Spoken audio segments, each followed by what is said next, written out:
Good morning, good evening, good afternoon. Justice Watch Hag here with a new episode.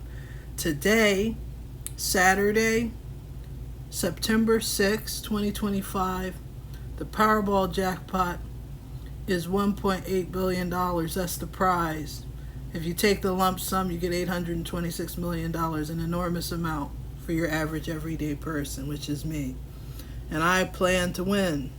I dream of winning. I've already picked out all the things I'm going to buy. Wouldn't it be wonderful to win the lottery in this life?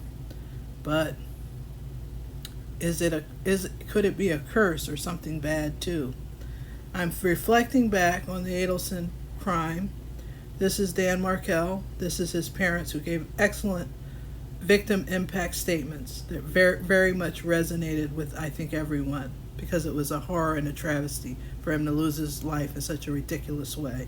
Donna Adelson has been convicted, and we're waiting for Wendi Adelson to be arrested, I'm assuming in the next 72 hours to 2 weeks. But I wanted to talk about the lottery. And on Professor Dan Markel's Prof's blog from years and years ago, he wrote about winning life's lottery. These are pictures here of him and Wendi at Wendi's brother Robert's wedding to an Indian woman. This came up in the trial because Donna Adelson was against Robert marrying someone that wasn't Jewish in the beginning. Apparently they came around from that, but Robert Adelson has a mind of his own, thank goodness, and he spoke up on behalf of Dan Markel and testified against his mother at trial, helping to convict her, thank goodness. He was for justice and a decent, upstanding person. These are the pictures here of them at the wedding. It's still up on the blog. This is from 2005. And I wanted to hit this because Professor Dan Markel, the victim, that we never hear the victim speak.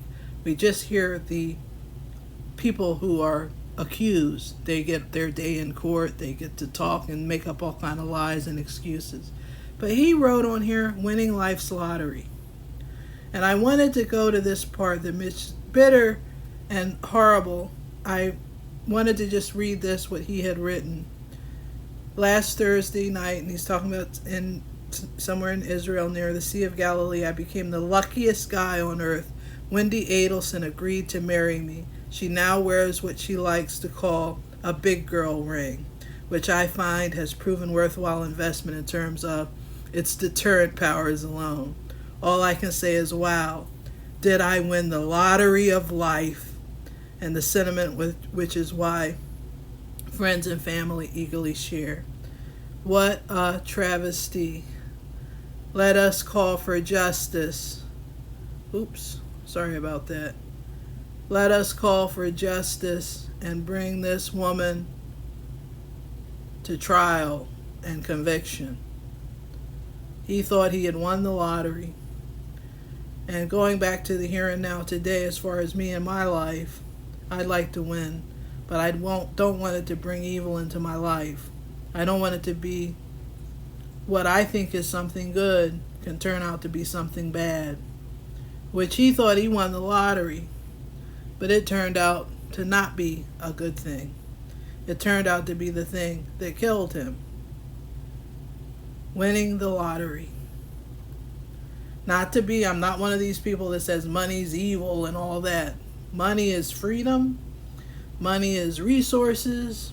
Money is a tool you can use to have a better life. But it can bring envy and evil things to it. But that doesn't mean the money itself is wicked. But that's not what this is about. I'm talking about justice for Dan Markel. He got murdered because he wanted to be a father to his children, to his sons. He didn't want to be alienated and have her go off somewhere and he never see his children. He wanted to be active every day in their life. Wouldn't most women kill for a man like that? Not kill him, no pun intended. But you get what I'm saying. Bring Wendi to justice. Time for her to be arrested. And as far as everyone else, if you're playing the lottery, good luck. But I have it on good authority that I'm going to be tonight's Powerball Jackpot winner. 7 hours, 17 minutes, and it was 17 seconds. I was trying to get 3 sevens. But I'm going to win. Have a good day, everyone. I just wanted to reflect. and put something on there about the lottery, and I just did that. I hope you all have a good day, and thank you for listening.